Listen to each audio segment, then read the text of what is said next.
The exception feature is used to convey information about missing elements on documents. In the application, we have 2 documents uploaded, 2 lease agreements, and we want to verify if each of these agreements has been signed. Therefore, we go through each agreement and check.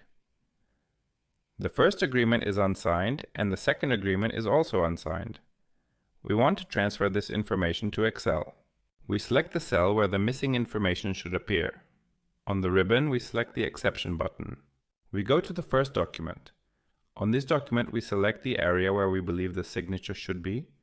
We change the cell in Excel, go to the second document, and on this document, we also select the area where the signature should appear, and the information about the missing signature lands in Excel. We can convey the same information in a single cell. To do this, we select the first document and choose the area where the signature should be.